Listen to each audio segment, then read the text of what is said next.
Shalom, shalom everybody. Welcome back to another Pulse of Israel here in our eternal and ancestral homeland, the land of Israel. Just finishing a first part of the night shift here in our holy Judean hills. And it's starting to rain. Alright, so I'm going to get out of here and get dry before it really starts coming down. But it's raining. Holy rain in the holy land of Israel. So I want to give you a little update, a little Israel at war update. It's been a while since I gave you an update. And I'm going to start like this. I'm going to start with the spirit. The spirit of the Jewish people is high. The spirit of the Jewish people in the land of Israel is very high. Do not be deterred by headlines. Wherever you're seeing the news or reading the news or watching the news, do not be deterred. The people in Israel are optimistic that we can win this war and we can bring back as many captives as possible alive. And what helps is the recent rescue mission where we just rescued 2 Israeli captives in Gaza alive. And that has given an unbelievable boost to the spirit in Israel, especially because there is a minority. I'm always talking to you guys about this and explaining. There's a minority, powerful, rich, deceptive, anti group here in Israel. They were the leaders of the anti-judicial reform movement. It's all about being anti the Jewish Israel, anti-Bibi Netanyahu, anti the right-wing government. And today they are the leaders of one of the major captive hostage organizations. They are always depressing the nation. We need an agreement with Hamas now. It's Israel's fault that they're not home now. We can't win this war. We must just sign a deal now, even though it'll endanger all of Israel. They are a destructive force who have hijacked the families and the plight of the captives, making it even harder to get them out. Because anyone who knows the ABC, the 101 of negotiating, especially in the Middle East, but even everywhere else in the world, you want to bring down a price? Well, you play your cards, not making yourself be desperate. The more desperate you make yourself be, the higher they raise the price. So this really destructive minority but powerful rich force within Israel, by them saying do everything now and it's Israel's fault and we at any price, they're raising the price, making it even harder to free the captives. So when the hostages were just rescued by the IDF, and again they're always saying the IDF can't do it, we have to end this war. This rescue mission has basically proven that whole camp that has hijacked the hostage issue to be totally wrong. And they're always spinning it. They're always spinning the news as if it's trying to make it seem as if they're always in the right. Now what's the latest spin? Oh, because the IDF freed these 2 hostages, now the lives of the other hostages are going to be even worse, and it's going to be even harder to get them out. They're always spinning it negatively. Folks, don't listen to their spin. Don't listen to their spin, if you're hearing it or not hearing it. They are a tiny minority yet powerful, and they run the establishment media. Their voices are everywhere. They're out. It's all a political campaign to bring down the government. That's it. But the spirit of the people has never been higher. The fact that we just had this rescue mission, and Israel is now fighting in the southernmost city of Rafah in Gaza. Understand, in the beginning of the war, even the army officials never thought they would be fighting in Rafah.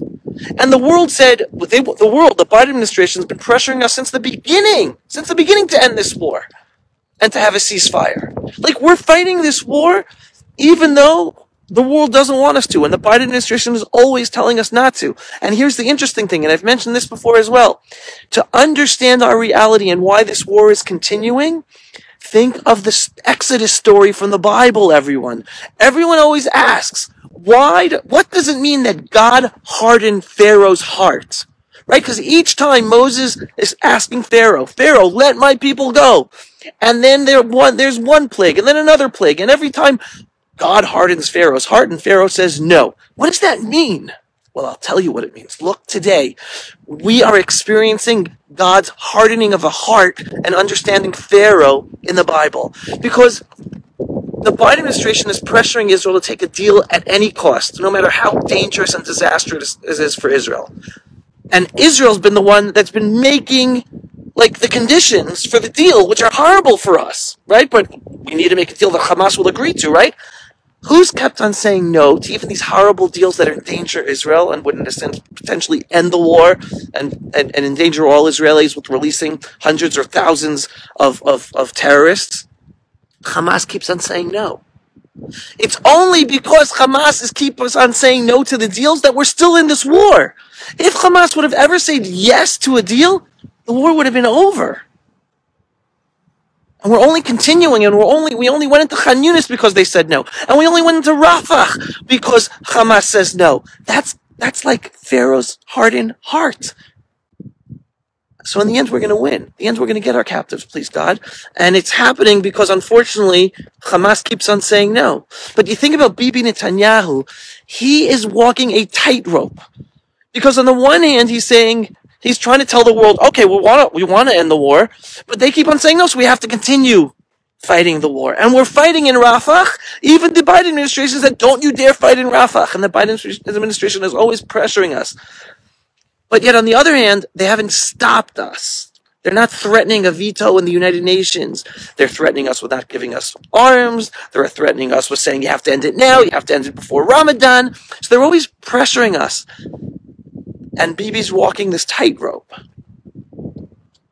And we're still fighting to destroy the Arab Muslim terror entity in Gaza, even though they're not letting the Gazans go to Egypt and run away voluntarily to live other places in the world. But we're still fighting this war to end the evil Arab Muslim enemy there and trying our best to free our captives. It's continuing. And right now, because we're fighting in Rafah, which is the southernmost city of the Gaza Strip, so the Gazans are now running to the middle of Gaza because there's nowhere else south to run because it's the border with Egypt. And Egypt, what are they doing? Oh my God, it's crazy what Egypt is doing. Egypt's been building a higher and higher wall and putting barbed wire on the wall, again, to stop Gazans from leaving Egypt. They've been making walls down on the ground to make sure even tunnels they can't escape. And what's even crazier and even more dangerous for Israel, the Egyptian army is bringing up tanks and and missiles and rockets to the border with Gaza and Israel. Why is Egypt doing that? And did you know how strong the Egyptian army is right now? It is such a strong army, armed by the United States of America. Who's Egypt's enemy that it needs such a strong army? There's only one potential enemy for Egypt, and that's the Jewish state of Israel. And yet they're supposed to be an ally. And then the Israeli government is coordinating with Egypt about fighting in Rafah because it's on the Gaza border with Egypt. There's so many different levels of insanity going on here, just so you understand. And it shows you the complex situation we, the Jewish state of Israel, are in, because supposedly there's a peace deal with Egypt, but yet they're the ones at fault that Gazans haven't been able to leave and still can't leave. And they're the ones with a strong army that they're building up to one day use against us. And that Israel isn't even prepared for it because Israel thinks that we have a peace deal with Egypt. So this is the insanity of our situation. But the bottom line is this war is going on and we're fighting to beat this Arab Muslim enemy in Gaza and free as many of the captives and bring them home alive as possible, as quickly as possible. So that's on the front of the Gaza area. Now we're dealing with the Biden administration pressure. Not just the Biden administration. They're pushing the two-state solution on us as the solution, right? They're massacring us. Heads of the Palestinian Authority, including the potential replacement of Mahmoud Abbas, is saying that there are going to be more October 7th massacres of Jews. And the Biden administration is saying, oh, the Palestinian state is the solution to their massacring us. rewarding terrorism is a solution of the Biden administration. And again, I did a video explaining that this is not just the Biden administration. This is U.S. foreign policy. It's about weakening the Jewish state of Israel, getting us out of Judea and Samaria. And they got us out of Gaza. It was the Bush administration that pressured Sharon to get us out of Gaza. And today, because they haven't been able to succeed in having the Muslim terror scare us to run away from Judea and Samaria, and the two-state solution has never been successful because the Arabs always say no. So now they're making it out to seem as if us Jewish settlers here in the beautiful Judean hills, like we're the problem, like there's no peace. We're the ones who are violent, right? We were just massacred by evil Arab Muslims that they're taught from their mother's milk to kill us and hate Jews. And the Biden administration is putting sanctions against settlers because we're the ones destabilizing the Middle East, right? It's us. Our IDF soldiers. They're saying IDF soldiers. The Biden administration is saying they don't want to give guns to soldiers and settlers in Judea and Samaria because we're the ones who are violent. We're being murdered and massacred and mutilated, and they're using violence. The Arabs are using violence against us in Judea and Samaria every single day. But the Biden administration is saying the settlers are the violent ones. It's just insane. So not only is America having sanctions against us, now Britain is having sanctions against settlers, and now France is having sanctions against settlers. This is my message. All right, this is my message, and I got to get out of here because now it's really pouring. Everything's going to boomerang. Stay positive, folks. Don't be upset. Call out the insanity, call out the evil of the Western world in wanting to reward the Arab-Muslim evil, genocidal tendency and ideology to kill us and destroy the Jewish state of Israel. Call it out. Stand up for the truth. But don't be afraid, because the Jewish people in Israel, we're the ones who are going to stand up, and more than 70% of the Israeli population, according to latest surveys, are against the Palestinian state. We've never had that much support against the Palestinian state since the idea came out back in the Oslo Accords in the beginning of the 1990s.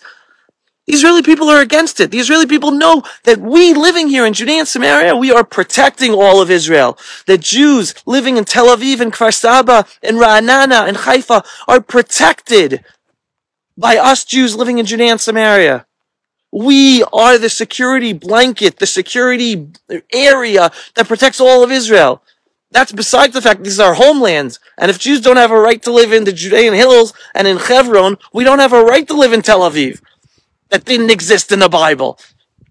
Bethlehem existed in the Bible, Hebron, Bethel, Shiloh. If we don't have a right to live in those places where our roots are from, the Bible, we don't have a right to live anywhere else. So that's the real reason why we're not going to leave. But most Israelis today realize that on a security level, we must continue living here. So let the world sanction us. It's just waking more Israelis up to realize the world doesn't only not care about us, the world wants to destroy us. The Western world wants us to be weak and easily destroyable. So on the one hand, they play it out like they are our allies, but yet they sanction us and bring up a two-state solution that will endanger us. It's a wake-up process, everyone. It is a wake-up process. So be positive, because the Jewish people are waking up. We're not going to let all this bad stuff around the world affect us. So stay positive, call out the truth, share the truth, but don't be scared about the truth. Be empowered, because the Jewish people are waking up. This is a very, very important wake-up process. Signing off for another episode of The Pulse of Israel, here in our eternal and ancestral homeland of Israel, in our beautiful Judean hills, where I am blessed to continue serving as a holy IDF soldier, not only standing up for the Holy Land of Israel and the Jewish people, but for the whole freedom-loving world. If you are not yet a subscriber to my Pulse of Israel videos, go to pulseofisrael.com and click to subscribe. And if you like the content we put out and think more people should be able to see it, help us, support us. Just go to pulseofisrael.com and click on the donate button. Signing off, Laila Tov from the holy, holy Judean hills of the land of Israel. Thanks for watching, everyone. Pulse of Israel, frontline videos from the Holy Land. Support our work by donating today.